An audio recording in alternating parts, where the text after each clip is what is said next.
The seaside cafe sat in the heart of the coastal town, its white and turquoise exterior glowing faintly in the sunlight. Its reputation as a haven for both locals and tourists came not just from its pastries and artisanal coffee, but also from its prime location, a short walk from the beach, where waves crashed rhythmically against the shore. On weekends, the cafe hummed with activity, a microcosm of the town's vibrant life. Inside, the aroma of freshly baked croissants mingled with the robust scent of espresso. Overhead, the ceiling fans turned lazily, their rhythmic hum blending with the clinking of plates and the muted conversations of customers. The walls were adorned with photographs of the ocean and framed newspaper clippings, praising the cafe's rise from obscurity to a must-visit destination. Behind the counter, Victor Hayes, the owner, stood with a clipboard in hand. He scrutinized every detail of the cafe, from the alignment of the chairs to the spacing of the sugar packets. Victor was meticulous. Some said obsessively so. Dressed in a tailored white shirt and a navy blue apron embroidered with the cafe's logo, he exuded an air of authority that left his staff both nervous and exhausted. "Table 4 needs their coffee topped off," Victor barked to Mia, a young barista whose cheerful demeanor often clashed with his sternness. "Yes, Mr. Hayes," Mia replied quickly, grabbing a pot of coffee. She moved with a practiced grace, balancing speed and politeness as she navigated between tables. Victor's gaze swept over the cafe like a searchlight, landing on the front door just as it opened. His sharp eyes narrowed at the sight of an elderly black woman stepping inside. She hesitated for a moment, her small frame silhouetted against the bright sunlight streaming through the glass. She was dressed in a faded beige coat, buttoned up against the cool ocean breeze, and carried a worn leather handbag. Her salt and pepper hair was neatly combed, and her gentle smile revealed a warmth that contrasted sharply with her modest appearance. Victor's jaw tightened. To him, she didn't fit the image of his ideal customer, the fashionable tourists, the wealthy retirees, or the polished business people who frequented his cafe. The elderly woman, Esther Walker, stepped further inside, her sensible shoes making soft scuffs against the polished floor. Her gaze traveled over the busy cafe, taking in the cheerful chatter, the clinking of dishes, and the tempting display of pastries in the glass case. She smiled faintly, as if reassured by the inviting atmosphere. Esther had lived a long and fulfilling life. As a retired schoolteacher, she had spent decades shaping young minds and inspiring a love of learning. But retirement had brought challenges she hadn't anticipated, loneliness chief among them. Moving to this coastal town was her attempt to find solace in its beauty and a sense of community in its small-town charm. She approached the counter, her steps measured but unhurried. Mia greeted her with a warm smile, her eyes lighting up at the sight of a new face. "Good afternoon, ma'am. Welcome to Seaside Cafe. What can I get for you today?" Esther glanced at the menu board, her lips moving slightly as she read the items. "I'd like a small coffee, please," she said softly, her voice tinged with gratitude. "That'll be $3, Mia said cheerfully. Esther reached into her handbag, carefully pulling out a small wallet. Her fingers trembled slightly as she counted out a few crumpled bills and coins, placing them on the counter with deliberate care. Before Mia could begin preparing the coffee, Victor appeared beside her like a shadow, his expression cold and unyielding. "I'll handle this," he said brusquely, taking the money from the counter and inspecting it as though it were counterfeit. Esther blinked, her gentle smile faltering. "Is there a problem?"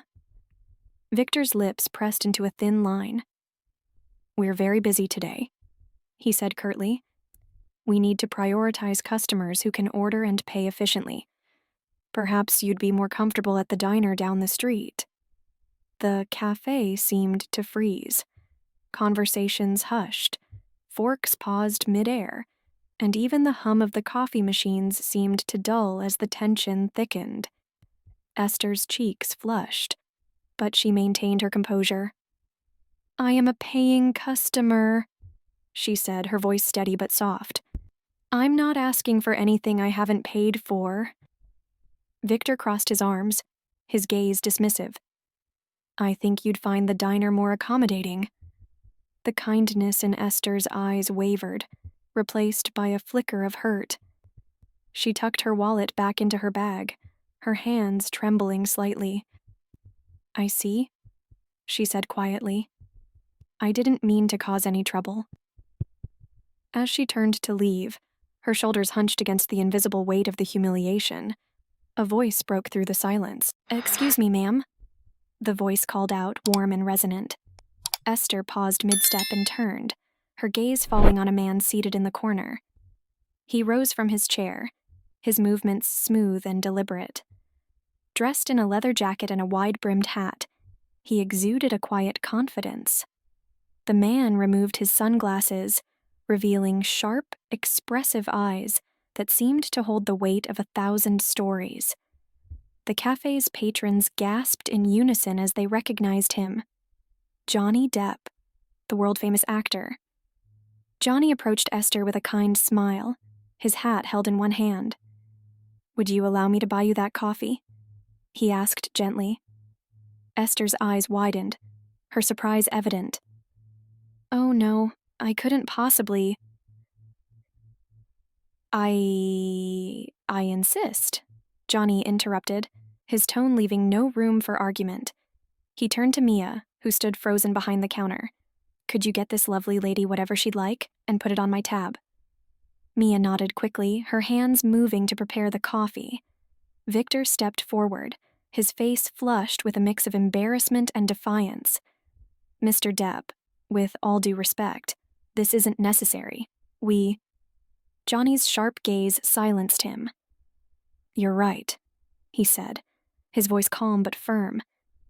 "It shouldn't have been necessary, but your behavior made it so."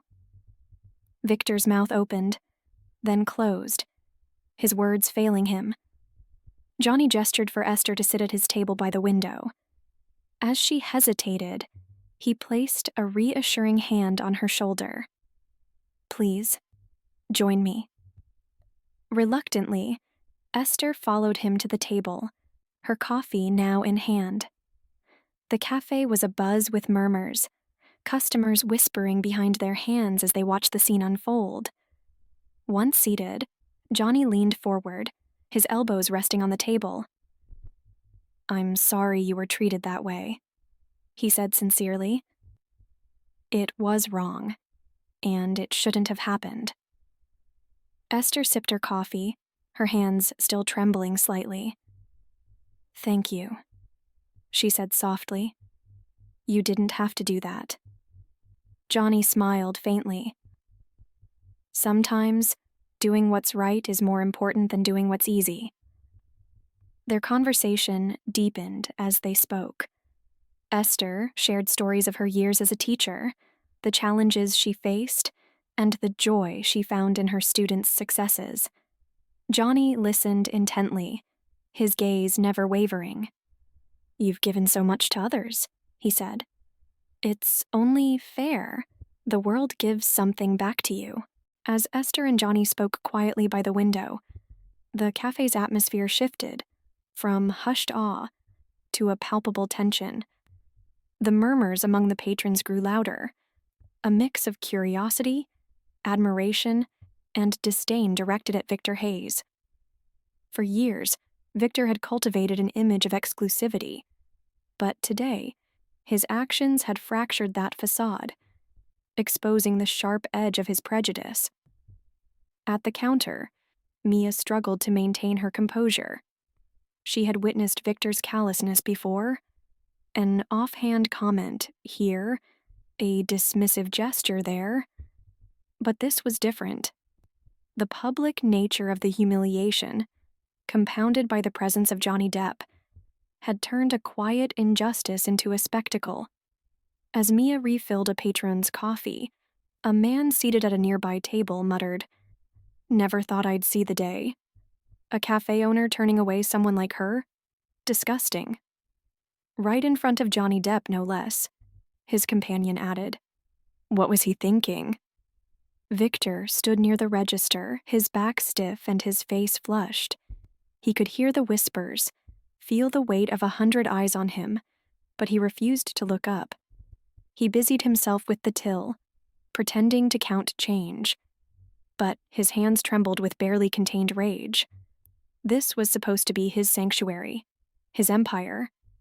And now, it felt like the walls were closing in. At the window table, Esther took a deep breath, her hands cradling the warm coffee cup. The tension in the room was suffocating, but Johnny's calm presence provided a small island of peace in the storm. His kind, steady gaze encouraged her to speak, to let the words she'd been holding back finally flow. "I wasn't always this alone," Esther began, her voice soft but steady. "There was a time when my life was full of people, full of purpose." Johnny nodded, urging her to continue without interruption. "For 30 years, I was a schoolteacher," she said, her lips curving into a faint smile. "I taught everything from math to literature. But what I loved most was seeing the light in a child's eyes when they finally understood something they'd been struggling with. It's a joy like no other." Her smile faltered, and she stared out the window, her gaze distant. "But teaching takes its toll. The long hours, the constant push to do more with less, it wears you down. By the time I retired, I was exhausted.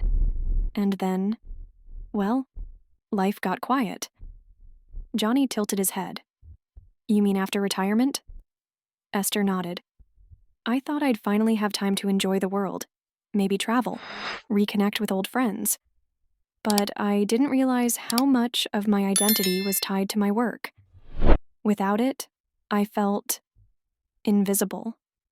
People I thought I'd stay close to drifted away. My days became a series of routines: breakfast, errands, a walk on the beach. I moved here hoping for a fresh start, but sometimes it feels like I'm just existing." Her voice cracked slightly, and she quickly sipped her coffee to steady herself. "And then there are moments like today, when you're reminded just how easily people can dismiss you, like you're nothing more than a nuisance." Johnny's jaw tightened, his hands curling into loose fists on the table. "You're not a nuisance," he said firmly. "You're a human being with a story, with value, and anyone who can't see that doesn't deserve to run a place like this." Esther smiled faintly. "Thank you. That means more than you know." While Esther and Johnny spoke, the murmurs in the cafe grew louder. One patron finally stood and approached the counter, fixing Victor with a hard stare. "I come here every Saturday with my wife," the man said, his voice low but steady. "But after what I just saw, this is the last time. You ought to be ashamed of yourself." Victor bristled. "I don't need a lecture," he snapped. "I run this place the way I see fit." The man shook his head. "That's the problem."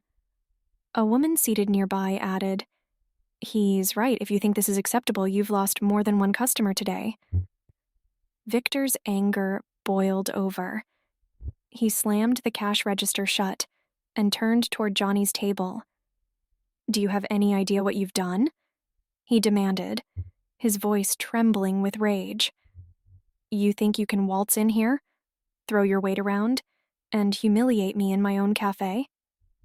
Johnny stood slowly, his imposing presence drawing every eye in the room. "Humiliate you?" he repeated, his tone calm but icy. "You did that to yourself. All I did was call it out." Victor took a step back, momentarily thrown by Johnny's intensity. You have a choice." Johnny continued, his voice carrying across the room. You can own your mistakes, apologize, and do better. Or you can double down and watch as this cafe becomes a cautionary tale for what happens when you treat people without respect. The room fell silent, the weight of Johnny's words hanging in the air. Victor opened his mouth to respond, but found himself at a loss. The following day, news of the incident spread like wildfire. Social media lit up with posts recounting Johnny Depp's stand against discrimination, with many praising him for using his platform to highlight an everyday injustice. Local news outlets picked up the story, and the Seaside Cafe became the center of a heated debate. Within days, customers began boycotting the cafe. Online reviews flooded in, many condemning Victor's actions and vowing never to return. Victor, desperate to salvage his reputation, issued a public apology. I regret my actions, the statement read. I've learned a valuable lesson about the importance of treating everyone with respect. But for many, the apology felt hollow. The damage had been done. Meanwhile, Johnny and Esther's story inspired a wave of kindness throughout the town. Strangers began reaching out to Esther, inviting her to community events and offering their friendship. She found herself surrounded by a support network she hadn't realized she needed. A week after the incident, Johnny invited Esther to a local charity event he was hosting to support programs for the elderly.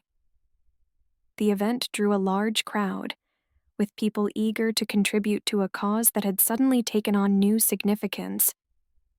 Esther, initially hesitant, found herself at the center of attention.